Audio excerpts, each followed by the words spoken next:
Yeah, we back. Yeah, we back. Now, today's going to be a quick video. We're going to be in and out. We're going to be reacting to some of the statements that Trump made in regard to the Somalis and things like that, and it's also going to be kind of on course with the discussion we've been having in regards to the CIA and things like that. So anyway, jump into the clip. I'll be right back. And they contribute nothing.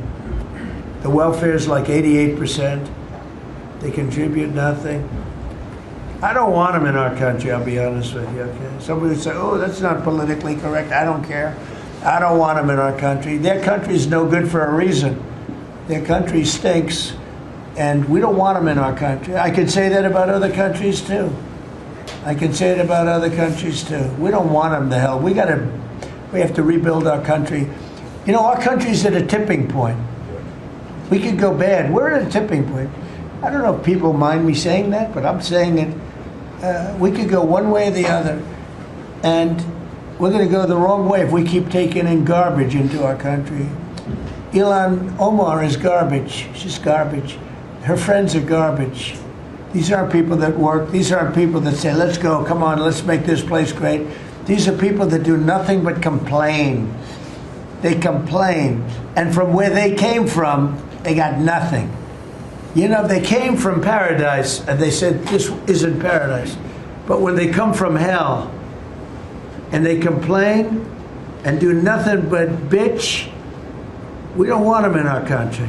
Let them go back to where they came from and fix it. Okay. Thank you very much, everybody.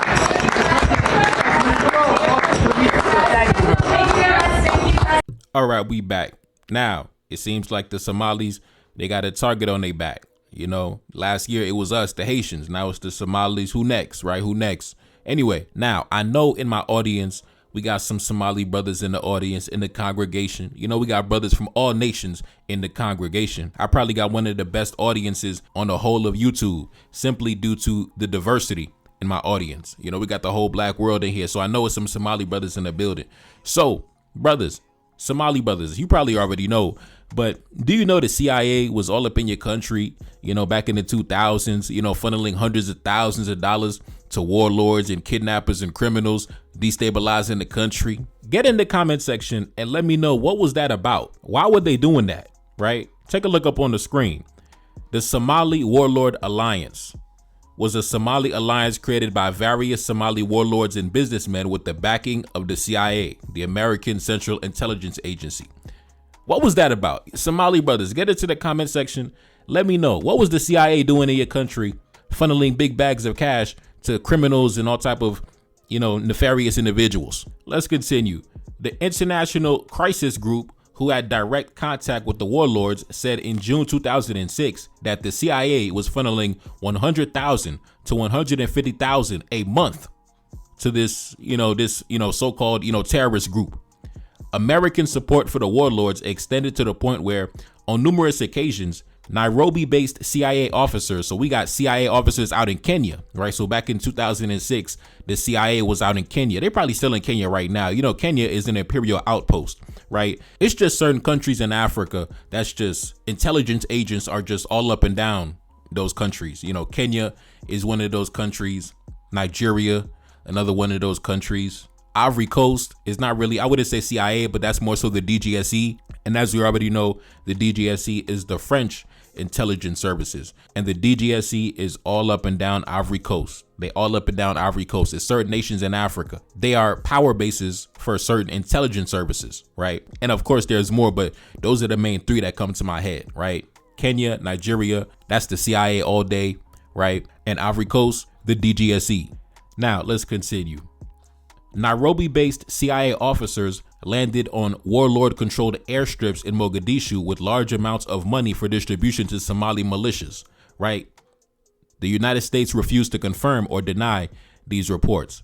Now, it's already been confirmed, man. The New York Times already published an article about it. Like, it's already public information that the CIA was sending money to, criminals and terrorist groups, right? And it's just so crazy. Like, I don't understand how you can insult somebody for the supposed condition of their homeland when you were sending hundreds of thousands of dollars to destabilize their homeland and putting hundreds of thousands of dollars in the hands of criminals and crooks and all type of underhanded individuals.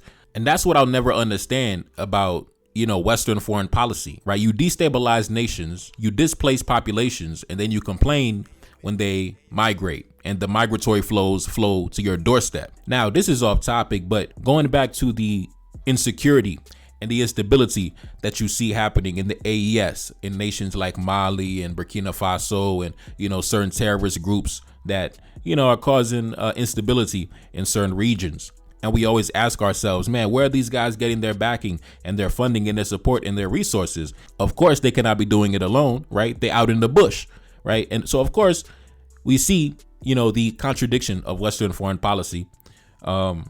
You destabilize a region and then complain about migratory patterns. I'll never understand it. I'll never understand it, man. How come you can't just stay in your country and mind your business and just let them do what they doing over there and stop interfering in their personal affairs? That's the contradiction of Western foreign policy, right? You're going to tell them go back to their homeland, but you're going to send the CIA agents over to their homeland at the same time. So they're going to go back to their homeland and you're going to send the CIA agents to follow them back to the homeland as well. I don't understand it, bro. Let's jump into this article. I believe it came out back in 2006.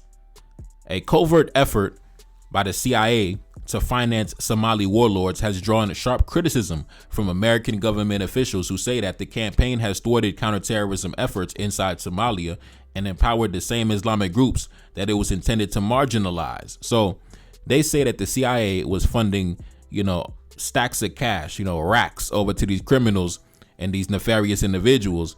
And what ended up happening was the region became even more destabilized, right? The terrorism activity, skyrocketed, the displacement skyrocketed, the murder and the fighting skyrocketed, right? So instead of counterterrorism, they were actually, promoting terrorism instead, right? It was actually, the opposite of counterterrorism, right? The proliferation of terrorism. And that's the contradiction.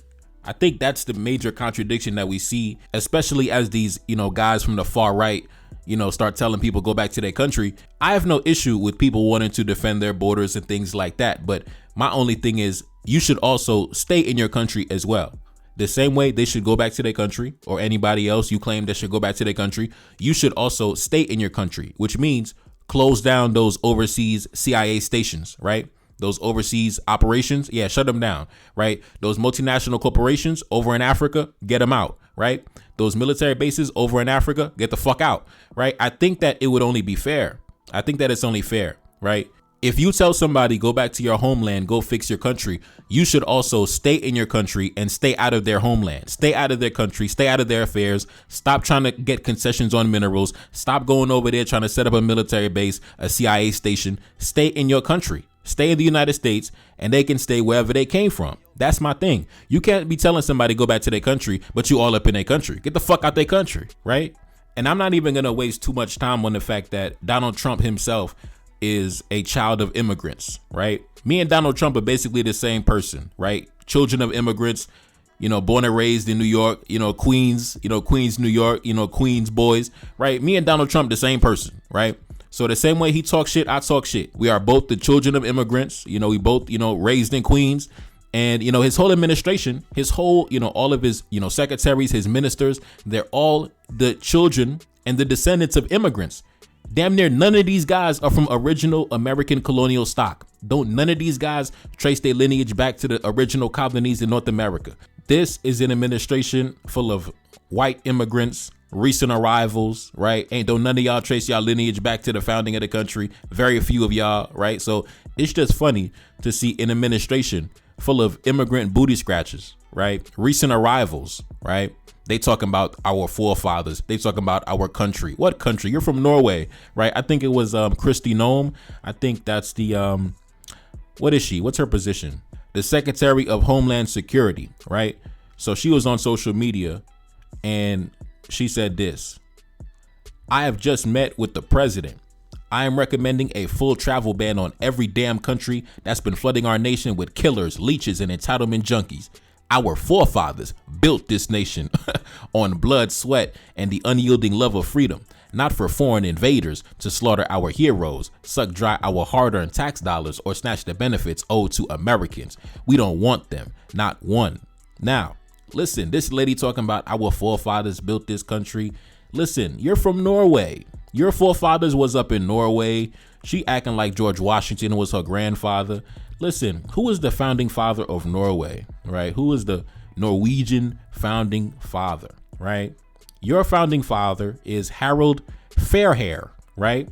The founding father of Norway, who united the country into a single kingdom in the year 872 after the Battle of Harchford, right? So that is your lineage, right? That is your, when you talk about our forefathers, that's your forefather, Kristi Noem, right? And we could go down the line for the whole administration. A lot of these guys are recent arrivals, right? They don't trace their lineage back to the foundation of the country. No, these guys are, recent, new booties, right? So at the end of the day, it's just really funny to see, recent arrivals, beat on their chest, talking about my forefathers and go back to your country after destabilizing the country. And come to find out, most of you don't even trace your lineage back to the original founders of the country, right? That's crazy. Now, I understand, why you do it, because you guys, look at things from a pan-European perspective, right? As long as you're white, join the team. But you have to stop cosplaying, right? You're cosplaying as if, your family was here back in the year, 1633. And that was not the case, right? A lot of y'all was in foreign countries. So, we have to get that on the record. Especially Trump. Trump is a new booty. His family from Germany, Scotland, his wife from, somewhere out in Europe. So to me, it's just funny to witness. And, I noticed that everybody seems scared to call out the white immigrants. I don't know why. We have no problem telling everybody else go back to their country. But how come we can't talk about the white immigrants? Huh? How come everybody silent about the white immigrants? I don't understand it. Listen, if I'm going to be one of the few people talking about the white immigrants and the white immigrant administration, right, then I'll be the one to do it, right? Because it seems everybody else want to focus on the black immigrants and these immigrants and that immigrants. But when the white immigrant come in the room, nobody want to say nothing, right? We got the white immigrant commander in chief, right? The son of the immigrants, right? Listen, we got the white immigrant secretary of defense, Pete Hegseth. I think he Norwegian as well, right? So at the end of the day, man, to me, this is all a distraction, right? It's all a distraction. And it also is an easy way to rally his base, right? It's an easy way to galvanize his base, because his base of supporters, the Trump supporters, they love that. They love when they could, talk shit about a group of people. They love that when they can, get their shit off and dehumanize a group of people and just really go off on a group of people. They love that, right? They love that. So they even did it to us, right? They even did it to the Haitians when Trump was running for president, right? They get galvanized by that. You could take, it doesn't even matter the ethnic group. He could have chose any ethnic group and they would have loved that. He could have chose Nigerians. He could have chose Senegalese. He could have chose Jamaicans. And if he said the exact same thing, his base would have still loved it. His base would have still went crazy, because they love that type of stuff, right? Go off on those, subhumans, right? That's how they think. That's how they feel. They love to see Trump going off on people who they deem to be, less than human. So, every now and again, Trump is going to rally his base by going off on a random, ethnic group. Most likely it's going to be, a black ethnic group, or maybe, Latin American or whatever. But that is an easy way for him to, rally support real quick, right? Whenever support gets shaky, Trump comes out, man, look at them dirty motherfuckers, right? Look at them dirty people. Go back to your country. And his base goes crazy. His base goes wild, right? Listen, Trump just, doing this thing, man, just rallying the base, keeping the base, entertained. That's all he doing. Listen, Somali brothers in the audience, don't worry. Don't worry, man. He gonna find another target real soon. Yesterday it was us. Today is you. Tomorrow it's gonna be somebody else. Don't stress yourself out too crazy. Anyway, it's your boy Never that's Salim back in the building. Yes, indeed. Second single off the next project, The Spy in Bamako. Pin comment at the top. Link in the description. Support the Patreon, NTD 1814. And I'm gone. Peace. Feel like a see me, I feel like I'm Saudi or ran up on Yan in the middle of Bamako. Enemy line, they claiming he innocent. Don't do no talking, I gotta move militant. Don't do no talking, I hit him with facts. 1804, bringing it back. 1804 like I'm Mother Cap Henry. King with the vision, the crown never empty. Top of the mountain, my soldiers defend me. Ducking and dodging the foreign intelligence. Hitting my dance on the DGSE. Dodging they traps, still on my feet. Feeling impeccable, feel like I'm shining. Go to my neck and I'm flooded with diamonds. Go to my neck and I feel like a mess. Feel like a lion, I'm in the savannah. Feel like the king when I'm up in the jungle. Never defeated, I never been humble. Come out victorious every encounter. Money machine give me help when I count it. Money machine stack it up in a beat. Heart of a king and I ride for the team. Weight of the world got it stuck on my shoulders. Bet you can feel it, my heart getting colder. Yeah, Gotta stay focused so when it's in shots, I gotta react. Cause I'm a target, I'm under attack. Grabbing a weapon, I tell her get back. Mission exposed, secrets unfold. Enemy try, but I'm still in control. Got your boy sitting in Bamako prison, hoping they wish we sending them home. Enemy know that we good under pressure. Been through the thunderous, turbulent storm. Shorty a diamond, I told her she precious. Hop in a whip and I'm taking her home. Hop in a whip and I'm swerving, I'm smashed. Killing my enemies, one of my passion. Rocking this gold like we in bikini. Feel like the captain, I'm clutching a heater. Yeah, gotta stay focused so when it's in shots, I gotta react. Cause I'm a target, I'm under attack. Grabbing a weapon, I tell her get back. Mission exposed, secrets unfold. Enemy try, but I'm still in control. Got your boy sitting in Bamako prison, hoping and wishing we sending them home. Enemy know that we good under pressure. Been through the thunderous, turbulent storm. Shorty a diamond, I told her she precious. Hop in a whip and I'm taking her home. Hop in a whip and I'm swerving, I'm smashed. Killing my enemies, one of my passion. Rocking this gold like we in bikini. Feel like the captain, I'm clutching a heater.